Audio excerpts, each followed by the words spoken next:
Are you ready? Let's go. Ready? Ready. Yeah, ready when you are. Okay, you ready? Yep. Okay, you ready? I'm ready. Holden Shepherd, Heidi Anderson, Jan Latter, Alison Patterson, welcome to my little show. Why do you call it a little chat show? Jan Nichols, Sam Eichen, Annabelle Smith, Donna Mazza, Rebecca Watson, Jonelle Fraser, Tracy Jacobson, Adam Wallace, Monique Mulligan, Matt Glover, Karen Young. I don't even know where I'm going with this. Welcome to my show. I have been waiting to have this interview for a long time. It was put off a couple of times, but finally I've had it. I've just had a chat with the incredible Helen Milroy. Now, Helen Milroy she's named WA Australian of the Year for her decades of service and pioneering research and education and training in Aboriginal and child mental health. She's also Australia's first Indigenous medical doctor and the first Indigenous AFL Commissioner, and she served as Commissioner for the Royal Commission into Institutionalised Abuse. She's an artist and a published author as well, and she sits on more boards and committees than you can even think to imagine. She's an amazing lady, extremely talented, and her heart is bigger than Mother Earth. She's just absolutely incredible. So I talked to her about her books, these books here, out through Fremantle Press, also about mental health, about childhood abuse, about trauma, and what we can do as a society, and also what does Helen do for her own mental health so she can stay sane. I really loved doing this interview, and I hope you loved watching it, listening to it as much as I had talking to Helen. So let's get to know Helen Milroy.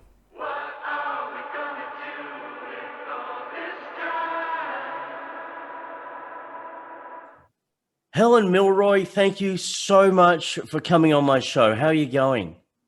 Yeah, very well. Thank you, Josh. And thank you for having me. Hello, everyone. I know you're extremely busy. You're one of the busiest women in the country. And I don't know how you find time, but you still manage amongst everything else you do to put out books as well. And it's not just you actually write them, you illustrate them, which I'm actually blown away. Well, I'm going to quickly want to talk about the backyard bugs and the backyard birds books for the little kids. How do you, when you illustrate them, what technique are you using? Is it digital, or are you using acrylics? Is it real? Well, I was a painter. I used to love using acrylics on canvas, but as I became busier and busier and was traveling a lot, I obviously couldn't pack up my paints to take on the plane. So I had to find an alternative, and that's when I discovered the digital art programs. I wasn't clever enough to use something like Photoshop, so I found a program called Procreate, and I've been using that, and it's just so easy, and I can illustrate on planes or wherever I am if I've got a spare half an hour and I've got my iPad with me. So all I have to do is open it up. And you just do it on your iPad?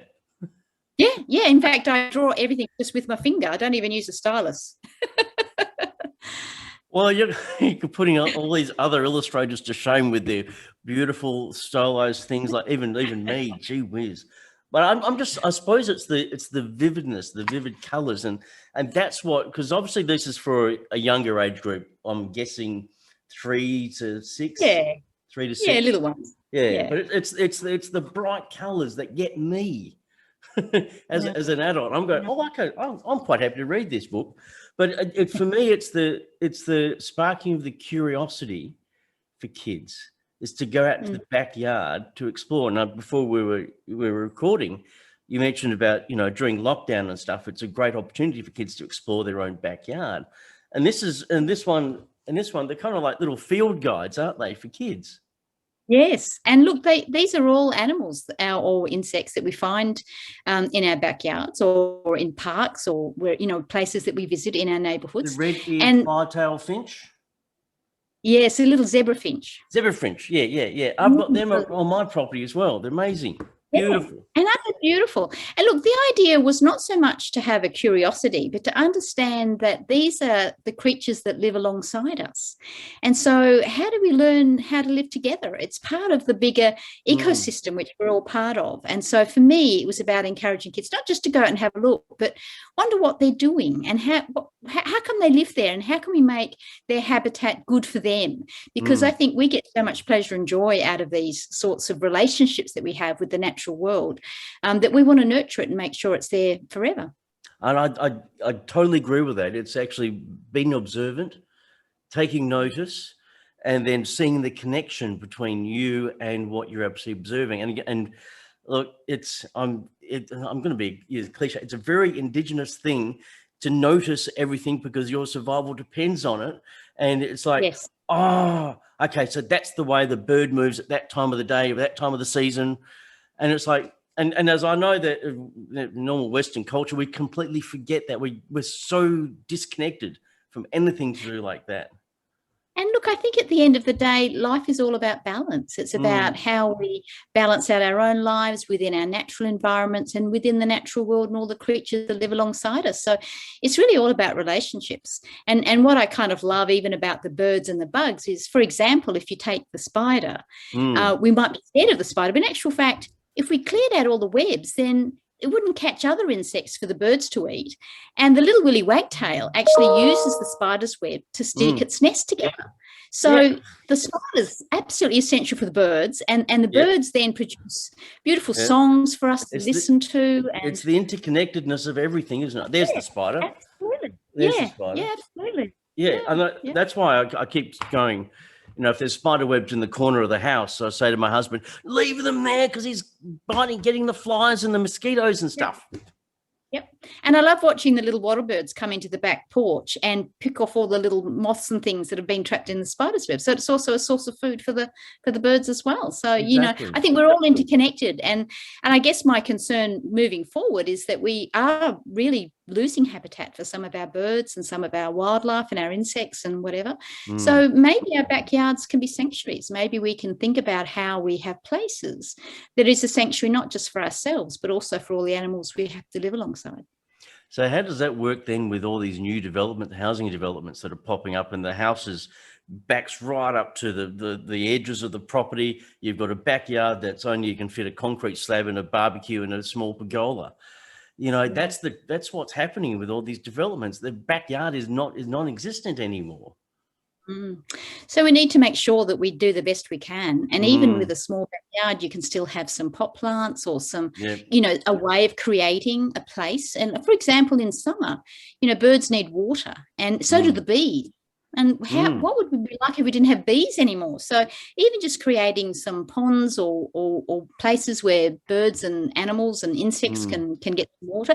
And, you know, what I was fascinated about with the bees in my backyard was that they were actually drinking out the bottom of the plant pots that I've got down the back. So that was kind of the safe way. If they went to the bird bath, they'd fall in and drown. So we had to scoop them out. But if they drank from the side of the plant pot, it was safe for them. So even having some pot plants around will create a natural environment for everybody. A little sanctuary for nature. I like that idea, Helen. Now, this book here, Wombat Mud Luck and Other Stories. Now, that's for an older age group, isn't it? Can you tell me about this book? Yeah. Okay, so that book I wrote as a series of stories that really came from having worked with many, many children and families, and also having family myself and friends and relatives. And they really are about children's personalities. And because I work in mental health, a lot of children get labelled in a negative way. And certainly their behaviours get labelled in a negative way. And I was really seeking to find a way that children could see themselves in a positive light, that was very much strength-based, that helped them bring out all of those attributes that we really want to actually encourage. So perhaps a child that's very restless, instead of them being labelled as, you know, restless or difficult or a nuisance, maybe they're just a dancer that needs to express that energy in a more positive way. And so that's why I created these characters, so that children could sort of identify with them, have a special and unique place in the world, have a special relationship with the natural world as well, like being able to talk to the sun or sing to the moon or dance with the stars. And talk to the flowers too is another thing too. Very important, talking to the flowers. Yeah, yep. Yeah. So, you know, that book came from a lot of experience of children and Yep. understanding how they are. Yeah, okay. Well, look, moving into your field with mental health, and it's such a big part of what you do. And I think that obviously that informs your writing for things like this. Look, how it's complex childhood trauma or childhood trauma, how seriously is it being taken by the medical profession these days? Look, I think it's being taken a lot more seriously now than it ever was before. And there's a number of reasons for that. One, I think we have a lot more evidence and understanding and research about the changes that occur in development. And we've even got to the point now where I think we have a fairly good understanding that some of these changes that happen to the brain for children early on can sort of become permanent over time. And unless we get in there and help those children actually get back onto a more normal path for development, you know, we're potentially losing their potential along the way. And we know that there are all those early adverse experiences that children may go through, and there is a number of different types of adverse experiences. They can lead to things like early ill health, chronic diseases from the health perspective. So it doesn't just have impact on mental health, it impacts on our physical health as well. We also know that it impacts on their ability to attend in school and to concentrate and to settle and learn. So all of these things get impacted, as well as their social relationships. So trauma and adverse experiences can impact on all spheres of development, and it can really put children, you know, behind in development if we don't intervene early. So I think it is taken more seriously, but we're still a long way off in having those more comprehensive wraparound services that children need.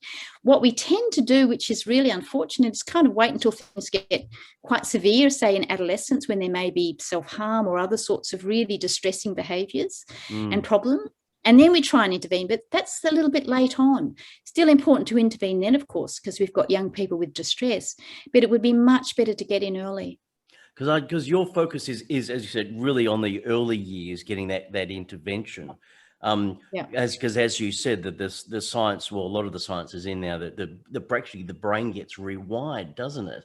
Or wired in a certain way, so it then manifests, you know, later in life. Because I know I've done a lot of my own sort of, you know, back home research on childhood trauma and its long-term effects, and especially the ACE study, the adverse childhood experiences. Is that still used as a benchmark these days, the ACE score? I think it's still an incredibly important study, and also gives us an understanding of when you have multiple traumas, then your risk for things kind of goes up in life, and that makes sense. So I think it really is important to understand that interaction between different experiences that children have. And you're absolutely right. What happens with the brain is we have these sensitive periods and these critical periods for brain development.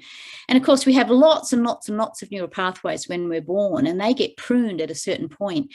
And what we tend to keep are those things that get prioritized. And if danger and threat is part of your life, then you're going to prioritize those circuits that keep you safe and help you to survive. But of course, they can then become problematic later on, because if you're always in survival mode, that doesn't sort of help healthy development. Because exactly the physical manifestations of that later in life, you know, I know it can lead to health, heart problems, diabetes, all these sort. Because if your body is in constant reflection of what your brain is still trying to tell you to do from a childhood trauma. I mean, because I know personally that anxiety is one of the big things that can come out of childhood trauma. And for me, making that connection, you know, I think because you spoke at because it was the Telethon Institute, the speech for, let me get it right, the governor's lecture you spoke on the March 25th. And that was compelling. Anyone Google that, and it's just fascinating watching. You mentioned that a lot of kids, even though people go, you've had a traumatic childhood, they should be displaying all the effects of that. But a lot of them don't. They hide it. They squash it down, and they end up being people pleasers. They end up just appeasing everyone. And the last person they're going to appease is themselves. And that suppression manifests later on in life, doesn't it? And that was really important, because I was the same. Everyone, if someone said to Josh, "Oh, you were the happy-go-lucky kid," and I'm going, "Oh, I didn't feel like it, but I must have just portrayed it and put that lid on it." And now here we go, you know, anxiety later on in life and all that sort of jazz. So how prevalent is that that covering up for kids? Oh, I think it's incredibly common. And I think that sometimes children, they don't know how to be. They don't know how to respond. They're really grappling what are the most difficult and traumatic circumstances. And sometimes if they're quite young, they don't even understand what it's all about. They're not even sure what's happening to them. So they survive the best way they can. And some kids will obviously have these behaviours which may display distress and trauma, but other kids, they just really try to fit in. They don't want to be identified. They try really, really hard to just look normal. And that can be really difficult because then people don't sort of necessarily notice that something's wrong. And for some, and, you know, my experience also working with the Royal Commission, a lot of people told us that sometimes their way of surviving was to just try and really excel at something. So that's what they focused on. So instead of thinking about what was happening or the trauma that they'd experienced, they tried to focus on something else. And kids can be quite good at doing that. They don't necessarily process the emotion that's going on. They just try and do something to help them cope. Well, but of course, the emotion doesn't go away. It kind of comes out later in some other form. And that's the problem, is that it doesn't actually necessarily help with recovery. It might help them to cope at the time, which is great, but it doesn't necessarily help with long-term healing. Yeah, no, exactly. I think, do you find that one of the problems when you talk about trauma, people think of it as like the really big, the sexual abuse, the physical abuse? Do you think people don't include psychological sort of abuse in those sort of situations, or parents that have got mental health issues that then reflect back on the kids? Do you find it's hard to get other adults to understand that? Yeah, look, I think that the ACEs study helped us, I think, a little bit to understand that it's not just the really big sort of items that we can clearly identify, but there's lots of traumas that can happen in a child's life. Even the traumatic death of a parent, that involves both the trauma and the loss. So that's like a double effect. And you've got to remember that children are, you know, certainly the little ones, that they're very dependent on adults around them to protect them and keep them safe. So when things are happening in their environment that affect their mums or their dads or even their brothers and sisters, that can really impact on the child as well. And I think there used to be a little bit of a misunderstanding. It's better now that children who are sometimes in a situation where there was domestic violence, if the child wasn't being harmed, people thought they'd be okay. But if the child is witnessing that harm to someone else, that actually to them feels like it's happening to them because it's happening to someone they love, or it's happening to their carer, perhaps like their mum. So I think we have to see it through the child's eyes rather than putting an adult focus on what's happening to the child, and understand what the trauma is for that particular child. Yeah, and I suppose that's it's the tricky thing is trying to actually. There are so many facets to this discussion, though, isn't there, Helen? There's, you know, I try and think about it. How can parents then be better informed about their kids and what to watch out for? And I think, well, okay. And I remember I was speaking to one mental health professional. I said, is it really is a child not going to speak up about their trauma or what's going on because their parents are the cause of it? And they said that's mainly the case. The child doesn't speak up, and so therefore there's no way of finding out unless it's a school counselor or something like that. So what happens in that situation? What is there an intervention or something? It's a really difficult one, and certainly we had a look at this during my time with the Royal Commission that was looking at institution responses to child sexual abuse, but we also heard a lot of other stories of trauma as well. And look, some children will speak up, but a lot of children don't necessarily understand what's happening. And in these stories we were hearing about, this wasn't trauma in the home so much as trauma in other places where the child was, but even the parents didn't necessarily pick it up either, because the child isn't able to speak about it. Sometimes it stays hidden for a while. However, in a lot of cases, what we heard was that something changed. Something changed in the child. They either became irritable or changed in their emotion or their behaviour. A lot of children spoke about, or a lot of adults talking when they were children spoke about failing at school. Starting to be different. Withdrawing was a common one, because of course when trauma starts to happen to a child, they often isolate themselves. They often become very withdrawn from people because they can't handle the relationships, because it's causing so much stress and they really don't know what to do. So often I think we need to understand that if you see a change, then you have to ask, has something happened? Yeah.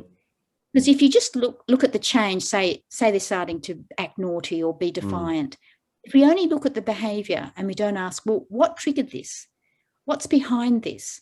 We won't actually find that answer. And I think what we tend to do is we stop too soon in thinking about what might be causing the change. But if we're always alert to a change in the kid's routine or development, then we're going to be much more able to pick things up on at an earlier stage. And we also then have to provide that sort of safe place, the safe person for the child to feel comfortable enough to talk about it. What we also heard from a lot of people was that, and we also heard this from some of the kids groups that we spoke to, they said they would test the water. They would tell something, maybe a less dramatic story. Yep. They would see what the response was. And if they got a good response and weren't dismissed, they might go further. So the other issue that's really, really important is you might not have the full story at the beginning. It might just be part of the story. And so often we heard disclosures or trauma is told in a fragmented way. You get a little bit at a time, but you don't necessarily get the whole story up front. And it's them trying to find something to really trust, isn't it? And developing that trust to be able to open up. And and that's why it's such a tricky thing, because as you said, it's revealed in fragments. Even the kid's memory of it is fragmented because the body and the mind's trying to survive. So it will compartmentalize things. And that's why I think, you find as adults, they try and recollect what happened. Half of them go, I don't know, or it comes up through a meditation or it comes up through therapy or something like that. And it's something they've annexed off in their brain and go, I can't deal with that now. But it still informs how their body reacts and how they react to things, isn't it? It absolutely does. And there's a coping mechanism, well, it's a sort of more of a defense mechanism, I guess, called dissociation that some children would develop. And if you think about it, I mean, what defenses does a young child have against an adult, for example? It might be very hard for them to run away. It might be very hard for them to fight. So a lot of times children really have no other option than to try and survive the experience. And so what sometimes kids do is they sort of like check out of their mind in a way. They sort of like take themselves off somewhere else, a little bit like daydreaming, so that they can get through whatever they're experiencing, and then they sort of come to a little bit on the other side. That, of course, is going to affect your memory and how you recall things. But of course, then that can become a problematic mechanism later on down the track if it keeps happening, because every time you feel under threat, you might dissociate, which is not healthy then. Well, I want to thank you, Helen, because you've just given me validation of what happens to me. Because as a kid, I used to daydream all the time, and that was literally to escape what was going on at home. I'd disappear into my thing. But now as an adult, when things get really stressful or someone has a go at me or something like that, my brain just explodes and I can't think. And then people go, Josh, what are you going to do about it? I go, I don't know. And it's literally, I cannot gather a thought together because it's just completely gone. And I always thought that something was wrong with me. I thought, gee whiz, Josh, you should be smart. You should be able to come back with a witty response. You should be able to get an action plan going. But no, I just went to mush. And now reading that and having what you said, it's like, okay, right. I'm not the silly idiot or anything like that. No, not at all. In fact, these are very, very common. And what you're really describing is a brain under stress that's been triggered into a state for survival. And it probably did help with survival. It just becomes difficult to manage later on. And so learning how to manage that, some techniques that might help to keep you grounded. And, because what happens with dissociation is you disconnect your feelings from your thoughts and from your behavior. It's like some people describe being on autopilot. Yeah, it's not quite right. yeah, exactly. I know what you mean there, but it's bringing those self-care techniques back and nurturing yourself and having that safe space. But it really is starting with the kids now, and look, that's my focus from obviously a different angle from yours, but it's trying to get them to have that self-acceptance of who they are, plus the awareness of them as a human being, and with all the joys and wonders that come with that. So they're better equipped when things do go wrong, they're able to either talk about it, discuss it, be more emotionally resilient about it. And I think it's sort of with the work that you're doing and trying to get that early intervention that and then getting all the services around that to come together. So I think what you're saying as well is that you can have a child who's maybe 8 or something and having traumatic experiences. They're failing at school, something's going wrong, but it's not a holistic approach to how to look at that. It could be, let's diagnose them with ADHD, or they've got autism or something like that. Give them some pills, that'll fix it. But that won't. No, not at all. And certainly from my experience, having been in clinical services for a very long time, unless you look behind the behaviours and understand what's driving the changes in the child's world, you're not going to make the right diagnosis. And unfortunately, when children don't or are unable or not asked the right questions or given the right opportunity, you may not find out the real story for many years. And if then you don't find out the real story for many years, you may be on the wrong treatment path. And so it's really, really important to always have that in your back of your mind, that maybe there's a trauma story here, and we always need to be alert to that. Because if that's the case, then one, we need to make sure the child is safe and protected, and then we need to re-establish what is a normal, healthy, caring and nurturing environment for that child in order to facilitate recovery and healing. And if we're not doing that, then we're wasting our time and we're not helping the child at all. Yeah, I totally agree with you. Look, I don't want to keep you much longer, but just something on a more positive. What can schools and teachers do to be more trauma informed? Yeah, look, schools are really, really important places for kids. One, because, obviously, we need our education, and we know our education really serves us lifelong. It helps us to achieve in life. And we also know that if kids achieve well by year 12, then it sort of sets them up lifelong. So schools are really important places for kids. And often if there's difficulties at home or in the community, school can be a very safe place for kids. They can have very strong and supportive relationships with their teachers. And we heard a lot about that. Kids actually going to a teacher to ask them or tell them about something that was wrong, because they felt safe in that environment. So I think it's really important for teachers to be alert, in the same way as parents, really, that if somehow that kid in your class that you knew quite well starts to change or act differently, you've got to look behind the behaviour and behind the change and work out what's going on, and take a very holistic approach to that, and create that space where a child may be able to say, look, something's happening, in which case then you can start to intervene. But if we don't, then we do end up going down these wrong tracks for kids, and it's harder to turn things around later on than in the early start. Oh, look, all you have to do is just look at, I'm going to make a mass generalisation here, but the prison population is, if all those prisoners were sort of, someone listened to them as a kid, what was going on in their life, you might have a totally different outcome. Yeah, and look, if you look at some of the data on kids in juvenile justice, a lot of those kids have had contact with the child protection system. So we know a lot of them have already had traumatic experiences, and they've also started using substances from an early age, which tends to indicate they're doing that out of trauma. So a lot of kids in juvenile justice are very traumatized children, and I'm not sure that the justice system is the right place for them. And if we look at a lot of the adults as well, a lot of them haven't told their stories. No one's actually listened to their full story. And had they been supported and had that sort of healing journey as children, I think many of them wouldn't be in the adult population in prison either. I think so too. Look, Helen, how do you look after your own mental health? Well, partly through my creative outlets, actually, because it can be, of course, yes, it can be very traumatizing when you're hearing a lot of incredibly sad stories. At the same time, you also get a lot of rewards working with children when you see children smile again and get back on track, and you can sort of see the difference you can make. That can be really rewarding, but it can be very wearing. So I think that to maintain that kind of balance, you have to see the good side to humanity as well, and you have to be able to be a little bit creative, perhaps. I love the idea of, promoting the relationships with nature and building your own sanctuary and getting outdoors and being part of that big ecosystem.